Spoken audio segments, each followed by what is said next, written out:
নমস্কার বন্ধুরা, welcome to Molly Kitchen. Molly রান্নাঘরে আপনাদের আবারও একটা দারুণ স্বাদের রেসিপিতে সবাইকে ওয়েলকাম জানাচ্ছি। আশা করছি আমার সকল প্রিয় বন্ধুরা খুবই ভালো আছেন এবং সুস্থ আছেন। বন্ধুরা, আজকের আমি আপনাদের জন্য শুধুমাত্র বিকেলে খাওয়ার জন্য একটা দারুণ একটা চটপটে রেসিপি নিয়ে হাজির হয়েছি। আর এই রেসিপিটা শুধু তৈরি করব নুডলস দিয়ে। খেতে কিন্তু অপূর্ব হয়। আপনারা স্কিপ না করে আজকের এই ভিডিওটা শেষ অবধি দেখতে থাকবেন। আশা করব আজকের পর্বের এই ভিডিওটা আপনাদের খুবই ভালো লাগবে। তো তাহলে চলুন রেসিপিটা ঝটপট দেখে নিই। তার আগে বলে দিই, আমার এই রেসিপিটা আপনাদের যদি ভালো লেগে থাকে তাহলে অবশ্যই আমার চ্যানেলটিকে সাবস্ক্রাইব করে আমার পাশে থাকবেন। তো চলুন এখন রেসিপিটা শুরু করে দিই। তো এই রেসিপিটা করার জন্য সবার প্রথমেই আমি একটা 12 টাকার দামে একটা চাউমিন নিয়েছি। চাউমিনের প্যাকেটটা খুবই ছোট আর মাত্র এখানে আছে 200 গ্রামের মতন একটা চাউমিন নিয়েছি। তারপর চাউমিনটা প্যাকেট থেকে বের করে নিয়ে এখানে আমি একটা পাত্রের মধ্যে নিয়ে নিয়েছি। এবার এই চাউমিনটাকে একটু হাত দিয়ে ভেঙে নিতে হবে। সেদ্ধ করার পর কিন্তু চাউমিনটা ভাঙা যাবে না, তার জন্য চাউমিনটাকে আগেই আমি ভেঙে নিচ্ছি। তো দেখুন, চাউমিনটাকে আমি এইভাবে হাত দিয়ে খুব ভালোভাবে ভেঙে নেব। আর চাউমিনটা খুব বেশি করে গুঁড়ো করে ভাঙার দরকার নেই, একটু আধ ভাঙা করে ভেঙে নিলেই হবে। চাউমিনটা আমার ভাঙা হয়ে গেছে। দেখুন, ঠিক এইভাবে কিন্তু চাউমিনটাকে ভেঙে নিতে হবে। চাউমিনটা ভাঙা হয়ে গেলে এবার আমি এখানে জলটা আগে থেকেই গরম করতে বসিয়ে রেখেছিলাম। তো এখন আমি খুব ভালোভাবে জলটা গরম হয়ে গেছে। এবার আমি চাউমিনগুলো এই জলের মধ্যে দিয়ে দিচ্ছি। দেওয়ার পর সামান্য লবণও দিয়ে দিলাম। লবণটা দেওয়ার পর চাউমিনটা একটু ভালোভাবে নেড়ে চেড়ে প্রায় 3 থেকে 4 মিনিটের মতন একদম হাই ফ্লেমে খুব ভালোভাবে চাউমিনটাকে সেদ্ধ করে নিতে হবে। মানে চাউমিনটা একদম নরম করে সেদ্ধ করতে হবে। 3 থেকে 4 মিনিট ধরে চাউমিনটাকে হাই ফ্লেমে ভালোভাবে সেদ্ধ করে নিতে হবে।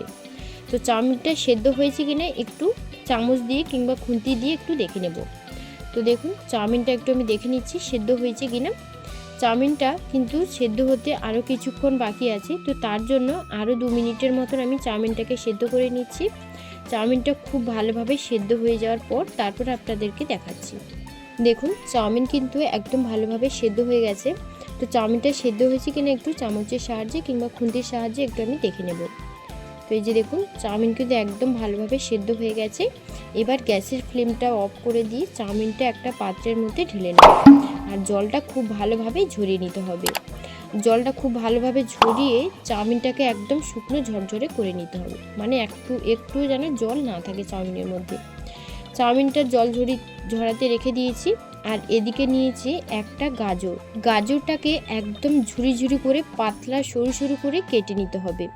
আপনারা ছুরির সাহায্যে যদি না পারেন সেক্ষেত্রে বঁটি দিয়েও কিন্তু একদম ঝুরি ঝুরি করে কেটে নিতে পারেন। যেহেতু আমি এখানে ছুরি ব্যবহার করছি, তো তার জন্য ছুরি দিয়েই আমি একদম পাতলা পাতলা করে কেটে নেব। একদম লম্বা লম্বা করে কাটতে হবে আর একদম ঝুরি ঝুরি করে কাটতে হবে, তাহলেই খেতে ভালো লাগবে।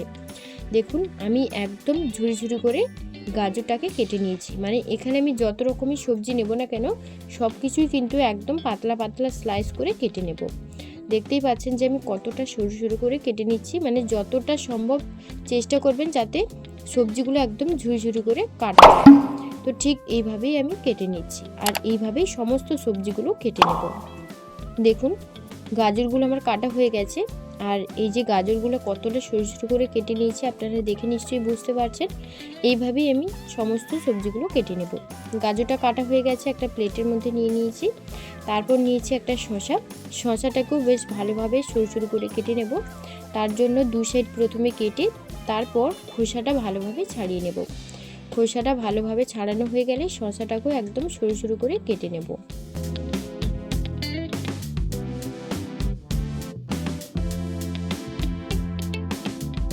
শসারও একদম খোসা ছাড়িয়ে নিয়েছি। এবার খুব ভালোভাবে পাতলা করে আমি কেটে নেব। আর এখানে আমি সমস্ত সবজিগুলো কিন্তু আগেই খুব ভালো করে ধুয়ে পরিষ্কার করে রেখে দিয়েছিলাম। তারপর আমি সবজিগুলোকে কেটে নিচ্ছি।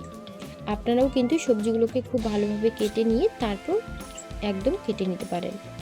দেখুন, শসাটাকেও কিন্তু আমি একদম সরু সরু করে পাতলা পাতলা করে কেটে নিচ্ছি।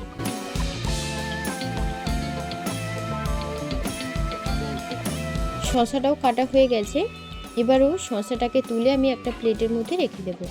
তারপর এখানে নিয়েছি একটা টমেটোটাকে একদম ছোটো ছোটো করে কেটে নেব। আর টমেটোটা এখানে সরু সরু করে কাটার দরকার নেই, একটু ডুমো ডুমো করে কেটে নিলেই হবে।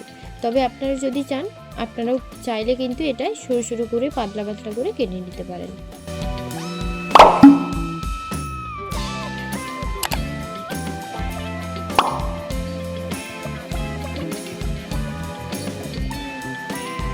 টমেটো কাটা হয়ে গেছে। এবার এখানে আমি নিয়েছি 4 থেকে 5টা কাঁচা লঙ্কা। কাঁচা লঙ্কাটাকেও একদম ছোটো ছোটো করে কেটে নেব। এখানে আপনারা আপনাদের ঝাল যেভাবে খাবেন সেইভাবেই কিন্তু আপনারা এখানে লঙ্কার পরিমাণটা বাড়িয়ে কিংবা কমিয়ে নিতে পারেন। এখানে কিন্তু এই রেসিপির জন্য ঝালের পরিমাণটা একটু বেশি দিলে তবেই খেতে ভালো লাগে, তার জন্য আমি এখানে ঝালের পরিমাণটা একটু বেশি দিয়েছি। আপনারা কম বেশি করে নিয়ে নিতে পারেন। লঙ্কাটাও কাটা হয়ে গেছে। এখন একটা পাতি লেবু নিয়েছি, লেবুটা হাফ করে কেটে নেব আর হাফ লেবুটা রেখে দেবো। হাফ লেবুটাই আমি এই রান্নাতে ব্যবহার করব, তো তার জন্য আমি হাফ লেবুটাই এখানে আমি কেটে নিচ্ছি। তারপর কিছুটা ধনেপাতা নিয়েছি, ধনেপাতাটা একদম ছোট ছোট করে মানে একদম ফাইন চপ যেটাকে বলে সেইভাবে কিন্তু ধনেপাতাটাকেও কেটে নিতে হবে। ধনেপাতাটাকেও আমি খুব ভালোভাবে কেটে নিচ্ছি। ধনেপাতাটাও কাটা হয়ে গেছে। তারপর এখানে নিয়েছি একটা পেঁয়াজ, পেঁয়াজটাকে একটু ডুমো ডুমো করে কেটে নিয়েছি। আচ্ছা, এখানে যা যা সবজি নিয়েছি সব কিছুই কিন্তু আমি একটা প্লেটের মধ্যে নিয়েছি। আর এখানে দেখতে পাচ্ছেন যে আমি দুটো ধনেপাতা দু জায়গায় নিয়েছি, একটা আমি গার্নিশের জন্য রেখেছি আর একটা রান্নার কাজে আমি ব্যবহার করব। আর এখানে দেখুন আমি যেই ঝুড়িতে আমি চাউমিনটা রেখেছিলাম, চাউমিনটা একটু তেল মাখিয়ে রেখেছিলাম জল ঝরিয়ে যাওয়ার পর, মানে জলটা শুকনো হয়ে যাওয়ার পর। তো তার জন্য দেখুন চাউমিনটা একেবারে ভালোভাবে মানে একটু চাউমিনের মধ্যে কিন্তু জল নেই আর হাতেও কিন্তু একটু লেগে যাচ্ছে না। আপনারা চাইলে ফ্যানের তলায় বসিয়ে রাখবেন, তাহলে দেখবেন তাড়াতাড়ি করে কিন্তু চাউমিনটা জল ঝরিয়ে যাবে আর শুকনো হয়ে যাবে। তেলটা খুব ভালোভাবে গরম হয়ে গেছে। এবার খুব ভালোভাবে গরম হয়ে গেলে ফ্লেমটাকে একদম হাইতে রেখে প্রায় 1 থেকে 2 মিনিটের মতন লাগে এই চাউমিনগুলো ভাজার জন্য, তাই ফ্লেমটাকে হাইতে করে দিয়েছি। হাইতে করে দেওয়ার পর চাউমিনগুলো এক এক করে আমি তেলের মধ্যে ছেড়ে দিচ্ছি। চাউমিনটা ভাজতে আমার 200 গ্রাম চাউমিন যেহেতু, তো তার জন্য ভাজতে কিন্তু আমার 2 বারের মতন সময় লেগেছিল, মানে 2 বারেই কিন্তু আমার চাউমিনটা ভাজা হয়ে গেছে। আপনারা চাইলে একবারেই দিয়ে দিতে পারেন, আমি এখানে অল্প অল্প করে দিয়েই আমি ভেজে নিচ্ছি। তেলের মধ্যে একেবারেই চাউমিনগুলো দিয়ে দিলে কি হবে, তো চাউমিনগুলো কিন্তু জড়িয়ে যাওয়ার চান্স থাকে, তো সেটা যাতে না হয় তো তার জন্য আমি 2 বারেই চাউমিনগুলোকে ভেজে নেব। দেখুন চাউমিনটা আমি তেলের মধ্যে দিয়ে দিয়েছি। এবার একটু খুন্তি দিয়ে ভালোভাবে একটু নাড়িয়ে নেওয়ার পর এটাকে আমি রেখে দেবো প্রায় 1 থেকে 1.5 মিনিটের মতো হাই ফ্লেমে। তো দেখুন 1 থেকে 1.5 মিনিট পর দেখুন কালারটা কতটা চেঞ্জ হয়ে গেছে। এবার ফ্লেমটাকে আরও একটু বাড়িয়ে দিয়ে প্রায় 30 সেকেন্ডের মতন আমি ফ্লেমটাকে বাড়িয়ে দিয়ে রেখে দেবো, যাতে কালারটা আরও একটু ধরে যায়। মানে কালারটা একটু লালচে কালার ধরে আসলে, মানে বাদামি কালার ধরে আসলেই আমি কিন্তু এটাকে তুলে নেব, তবেই কিন্তু এটা দেখতে ভালো লাগবে আর খেতেও কিন্তু খুবই ভালো লাগবে। তো আপনারা এই রেসিপিটা কারা কারা বাড়িতে বানিয়েছেন আমাকে কিন্তু কমেন্ট করে অবশ্যই জানাবেন, এবং বাড়িতে বানিয়ে থাকলে সেটাও কিন্তু অবশ্যই কমেন্টে জানাবেন যে এই রেসিপিটা খেয়ে কেমন লাগে। তো আমার কিন্তু ভাজা হয়ে গেছে আর কালারটাও কিন্তু খুব ভালোভাবে চেঞ্জ হয়ে গেছে। এখন একটা ঝাড়ার সাহায্যে খুব ভালোভাবে তেলটাকে ঝরিয়ে নিতে হবে। তেলটা কিন্তু যত ভালো করে ঝরাবেন ততই কিন্তু রেসিপিটা ভালোভাবে তৈরি হবে। খুব ভালোভাবে তেল ঝরিয়ে তুলে নিয়েছি। এবার বাদ বাকি যেগুলো ছিল সেগুলোও কিন্তু আমি তেলের মধ্যে দিয়ে দিলাম। তেলের মধ্যে দিয়ে দেওয়ার পর আবারও একটু খুব ভালোভাবে 1 থেকে 1.5 মিনিটের মতো রেখে দিয়েছিলাম। আর দেখুন এটাও কিন্তু ভাজা হয়ে গেছে, মানে দুটো স্টেপেরই আমার চাউমিনগুলো ভাজা হয়ে গেছে। এখন আমি এটাকেও একটা ঝাড়ার সাহায্যে তুলে তেলটা ঝরিয়ে খুব ভালোভাবে তেলটা ঝরিয়ে তারপর তুলে নেব একটা প্লেটের মধ্যে। আমার কিন্তু এখানে হাফ রেসিপিটাই প্রায় আমার কমপ্লিট। এবার বাদ বাকি যা কিছু আছে সব কিছু শুধু মেশানোর পালা।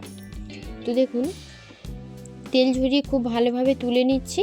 তেল ঝরিয়ে খুব ভালোভাবে তুলে নেওয়ার পর এবার এখানে একটা প্লেট নিয়ে নিলাম।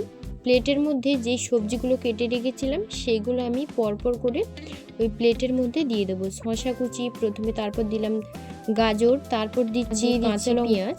এক এক করে সব সবজিগুলো দেওয়া হয়ে গেছে। এবার দিয়ে দিচ্ছি স্বাদ অনুযায়ী লবণ। লবণটা দেওয়ার পর সমস্ত সবজি একসাথে খুব ভালোভাবে একটু মেখে নেব, যাতে টমেটো বা গাজর শসা এগুলো একটু ভালোভাবে মজে যায়, মানে একটু নরম হয়ে যায়। খুব ভালোভাবে লবণটা সবজির সাথে মিশিয়ে নিয়েছি। সবজির সাথে খুব ভালোভাবে মেশানো। এবার সবজির সাথে কিছু মশলা অ্যাড করব। তার জন্য প্রথমেই দিয়ে দিচ্ছি চাট মশলা 1 চামচ, তারপর দিয়ে দিচ্ছি হোয়াইট পেপার 1 চামচের মতন, এখানে গোলমরিচও ব্যবহার করতে পারবেন। তারপর দিয়ে দিচ্ছি, প্রথমেই দিয়েছি আমি রেড চিলি পেস্ট, আর দিয়েছি 1 চামচ টমেটো পেস্ট। দেওয়ার পর দিয়ে দিচ্ছি লেবুর রস, আর দিচ্ছি ধনেপাতা কুচি। আর এখানে কিন্তু টমেটো সসটাই দিয়েছি, টমেটো পেস্ট আমি দিইনি, টমেটো সসটাই দিয়েছি।